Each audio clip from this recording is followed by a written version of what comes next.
안녕하세요. 거꾸로 고교실 우리 형 박종민입니다. 오늘 배워볼 내용은 바로 창의적 독해가 되겠습니다. 그래서 창의적 독해는 뭐라고 되어 있냐면 글쓴이의 생각과 독자 자신의 생각을 종합해서 무엇을 하는 거? 새로운 의미를 만들어내는 것이라고 해서 정의를 창의적 독해의 정의가 나와 있긴 하죠. 그렇죠. 그래서 어떤 새로운 생각과 관점을 구성했다라는 것, 그리고 미흡한 부분을 보완하고 또 새로운 생각을 하면서, 그리고 어떤 자신 또는 사회에 대해서 어떤 문제나 갈등을 해결하는 것을 창의적 독해라고 합니다. 그래서 창의적 독해 방법에는 총 그 교과서에서 보면 세 가지가 나오죠. 첫 번째, 재구성하거나 창의적 생각을 형성하기 부분이 나오고, 두 번째로 독서로 개인적 문제를 해결하기. 그래서 이렇게 넘어가다 보면 여기 보면 잠언이라고 이렇게 말이 나오잖아요. 잠언은 뭐라고 되세요? 훈계하는 말 같은 거, 이런 걸 한번 봐주시면 될 것 같고요. 그 다음에 아까는 개인적이지만 이거는 사회적 문제로 갈등 해결하기라고 해서 앞부분 개념 부분에는 창의적 독해 개념하고 창의적 독해 방법이 나와 있네요. 그럼 다음으로 넘어가 봅시다. 착한 커피와 공정무역 이야기라고 해서 설명문에 대한 글이 하나 나오죠. 그래서 보면 여기 이거는 4단 구성을 하고 있어요. 4단 구성. 그래서 기승전결로 나오거든요. 그래서 이 착한 커피가 뭐야? 여기서부터 쭉 내리면 할 수 있지라고 해서 이 부분이 기에 해당이 됩니다. 그래서 내용을 보면 이 공정무역의 정의와 의의를 설명하고 있습니다. 앞부분으로 가볼게요. 넘어갔다. 앞부분으로 가서 자, 이 세부 내용을 조금 살펴보면 이 착한 커피가 뭐야? 라고 해서 이 착한 커피에 대한 이 사례를 얘기를 드렸잖아요. 이 사례가 어떤 사례죠? 이게 공정무역의 사례잖아요. 이 공정무역의 사례로 해서 독자의 관심을 유도하고 있습니다. 그래서 보면 이제 착한 커피란 해가지고 뭐 하는 거야 라고 해서 이 사례를 소개를 하고 있고, 여기서 특이한 거는 뭐냐면은 좀 더 잘 살수록 도울 수 있지라고 해서 여기다 쓸게요. 구어체를 쓰고 있습니다.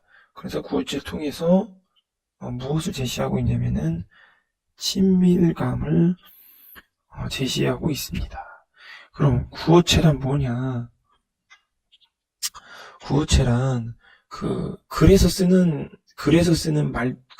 말투가 아니라 어디서 일상적인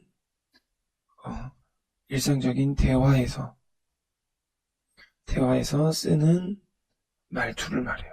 그게 구어체예요. 모의고사에도 종종 등장하죠. 이렇게 보면 쭉 보면 여기 보면은 설사 좀 비싸더라도 좀 귀찮더라도 기존 습관에서 벗어나보는 건전한 소비를 하자는 거야 라고 해서 공정무역을 통한 여기 앞에서 보면 윤리적 소비의 취지를 얘기해주고 있습니다. 그래서 보면 여기서 예컨대라고 해서 어떤 여기까지 보면 윤리적 소비의 어떤 사례가 나오고 있죠. 그러죠? 그 다음에 보면 여기 선진국가에서 여기 운동이지 여기까지 보면 이게 바로 공정무역의 정의를 얘기하고 있습니다. 아시겠죠? 네. 자, 이렇게 넘겨보면, 또 보면, 제3세계에서 가난하고 소외된 사람들이 경제적으로 자립할 수 있도록 지원함으로써 삶의 희망을 주려는 거, 이게 바로 공정무역의 무역의 목적, 이렇게 되겠네요. 아시겠죠? 자, 그 다음 봅시다. 공정무역을 하면 도대체 뭐가 좋지라고 해서 여기서부터 남겨봅시다. 그림이 나오고 할 수 있지라고 해가지고 여기까지가 승 부분이 되겠죠. 기승전결할 때 승이에요. 그래서 공정무역의 장점이 나옵니다. 여러분 이거 안 읽어봤으면 먼저 스탑 걸어놓고 읽어보셔야 돼요. 아시겠죠? 자, 보면 이 공정무역의 장점이 세 가지가 나와요. 세 가지가. 내용을 살펴보면 맨 처음에 뭐냐면은 공정무역을 하면 여러 사회 문제들을 해결할 수 있다고 나오죠. 그죠? 그러다 보면 이제 첫 번째, 이게 공정무역에 여기서 나오면 장점. 일이 뭐가 나오나요? 정의, 경제 해서 이게 이제 장점 1 부분이 여기서 이렇게 나오고요. 그 다음에 여기서 보면 여기까지 오면 뭐 건강경제가 실현되는 거야 라고 해가지고 두 번째 장점, 이것은 바로 건강의 경제, 이렇게 나오고 세 번째는 이게 뒤에 보면 쭉 나오다 보면 연대의 경제, 네, 봅시다. 여기까지 해서 장점 세 번째인 연대의 경제, 이렇게 해서 총 세 가지가 나오죠. 정의의 경제는 뭐죠? 가난한 이를 도울 수 있다. 건강 경제는 생산자 농민하고 소비자 건강이 좋아진다. 이거 있고, 연대의 경제는 소비자하고 생산자가 어떤 참된 어떤 관계를 맺게 된다라는 거에서 공정무역의 장점을 소개하고 있습니다. 자, 그 다음 다음으로 살펴보면 공정무역은 언제 시작하였으며 현재의 실태는 어떨까라고 해서 여기서부터 쭉 넘어가면 그림이 나오고 또 하나 넘어가죠. 그래서 좋은 사례지라고 해서 기승전에 해당하는 내용이 나오고 공정무역의 시작과 우리나라의 현황이라는 내용 요약을 할 수가 있겠네요. 자, 그럼 앞으로 가볼까요? 앞으로도 고맙습니다. 그러면 공정무역은 언제, 페이지는 220페이지고 여기는 공정무역은 언제 시작하였으며 현재의 상태는 어떨까라고 해서 쭉 내용이 나오고 있는데요. 보면 후진국 사람들이 게으르다거나 혹은 나쁜 사람이어서 평생 빈곤에 시달리는 것이 아니다. 그럼 뭐 때문에 그런 거죠? 바로 뒤에서 읽어보겠지만 선진국의 착취구조에 의한 것이다 라는 거예요. 그러다 보면 그 착취구조로 인한 폐해가 여기 나오죠. 여기 진정한 자치와 자유를 실현하고 자립할 수 있는 기회가 없었기, 이거에서 어떻게 보면 착취구조에 인한 폐해가 나오고 있습니다. 그래서 이렇게 넘겨보면 공정무역이 이제는 뭐죠? 이런 상황 속에서라고 해가지고 공정무역이 어떤 것도 보면 이제 시작 배경이 나오기 시작합니다. 그러면 여기서 보면 공정무역은 어떻게 시작되었나라고 이렇게 나와 있잖아요. 세 가지 정도가 이렇게 나오잖아요. 첫 번째 보면은 선진국에서의 선진국에서 양심적인 사람들이 공정무역을 생각을 했고, 그리고 1950년대 말 영국 구호단체가 어떤 중국 난민들이 만든 그 수공예품을 판매하면서 시작됐고요.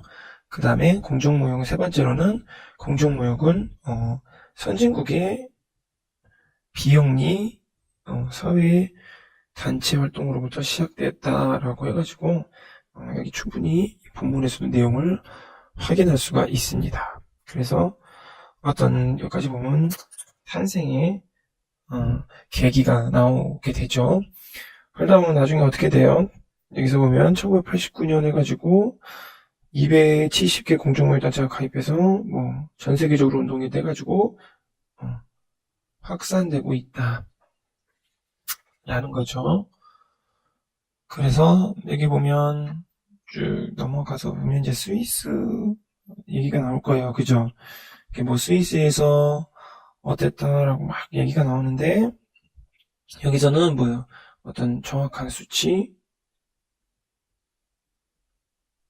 자료로 신뢰성을 높이고 있다. 그러다 보면 이제 여기까지 공정무역의 어떤 역사 이런 얘기들이 쭉 나오죠. 그죠? 그러더니 이제 쭉 공정무역 역사에서 얘기하고 여기서 보면 2004년에서부터 우리나라의 이야기, 우리나라의 공정무역 운동의 현황에서 얘기가 나오고 있습니다. 그래서 여기까지 우리나라 공정무역의 어떤 실태를 얘기를 하고 있죠. 여기 보면 우리나라 공정무역의 현황은 어떨까? 그러면 언제부터 시작했죠? 우리나라는 2004년부터 시작됐지, 그지? 그래서 노동조합이나 소비자 단체들이 여기 참여하고 있고요. 그러다 보면 1.4.1촌 운동 이게 이제 우리나라의 공정무역의 어떤 사례이다라고 나오고 있습니다. 자, 그럼 이제 마지막 부분을 살펴볼까요? 이제 새로운 문제는 한 개는 없나? 여기서부터 쭉 내려갈까요? 여기에서 마지막까지 매우 중요하다고 봐. 여기까지 해서 마지막 기승전 결에 해당이 되죠. 그래서 내용을 요약하면 공정무역의 한계와 바람직한 실천을 위한 방안이 나오죠. 방안. 두 가지가 아니죠. 한계와 방안이 나오죠. 그래서 앞으로 좀 더 올라가 봅시다. 처음부터 여기 부분 분석을 해보면, 자, 새로운 문제는 한계는 없나 해가지고 문제점이 나오고 있죠. 뭐죠? 공동무역의 환경을 생각한다면 가까운 지역에서 나는 농산물을 소비하는 것이 옳은데도 수천 수만 킬로 떨어진 곳에서 수입을 해 먹는 것은 에너지 낭비가 심하다. 이게 바로 어떤 문제점. 첫 번째. 그 다음에 또 뭐 있어요? 그리고 공정무역의 제품이 일반적으로 다른 제품에 비해 가격이 다소 높아 전 세계적으로 대중화하는데 한계가 있다라고 해서 문제점 2가 나오죠. 두 번째. 그죠? 그 다음에 보면 또 넘어가면 한두 가지 돈 되는 작물만 생산해야 한다는 것. 그리하여 언젠가는 땅이 황폐해지고 있어 삶의 터전 자체가 이렇게 될 수 있다는 문제라고 해서 공정무역 운동의 문제점 세 번째가 나옵니다. 게다가라고 돼 있죠. 원래 게다가는 플러스죠. 공정무역을 담당하는 사람들이 갈수록 직거래에 떨어져 나와 독립된 사업가가 됨으로써 그저 또 다른 기업에 지나지 않게 되는 문제라고 해서 문제점 네 가지가 나오고 있어요. 그래서 이렇게 쭉 나오면 평가도 있지라고 해서 여기까지 어떤 공정무역의 한계가 나오고 있죠. 그런데 이제 여기서 뒤에 보면 얘네가 이제 한계만 얘기하고 있냐? 그럼 이제 여기 뒤에, 여기 보면 이제 바람직한, 여기서 어떤 방안들이 나오고 있죠. 바람직한 구현 방안을. 그럼 여기서 보면 해결 방안 뭐라고 돼 있죠? 생산 과정 전반에 대한 관심을 늘리고, 여기까지가 어떻게 보면 해결 방안 첫 번째가 나오고, 두 번째는 현지 생산자와 인간적 유대를 증진하는 것이 바로 공정무역운동의 문제점을 해결 방안 두 번째가 되겠네요. 네. 그러면 이거를 요약을 해보면 좀 내려가 봅시다. 이거는 설명문이었죠. 그리고 이거 주제는 공정무역의 특징과 바람직한 구현 방향 정도 되겠네요. 여기서 보면 특징 두 가지 정도가 나오는데, 첫 번째는 이거죠. 구어체를 사용했다라는 거. 그래서 뭔가 친밀감을 높이고 보다 쉽게 설명했다라는 거. 그 다음에 가상 상황, 그리고 어떤 실제 사례, 이런 것들을 제시해서 공정무역의 장단점, 장점, 장단점을 제시하였다라고 볼 수 있겠네요. 그렇게 어려운 내용은 아니었습니다. 선생님도 이제 공정무역의 대표적인 게 스타벅스거든요. 스타벅스 많이 애용하고 있고, 예, 좋아하고 있습니다. 여러분들 나중에 공정무역 관련해서 관심을 많이 가졌으면 하는 바람이 있겠습니다. 네, 오늘 여기까지 하도록 하겠습니다. 수고하셨습니다.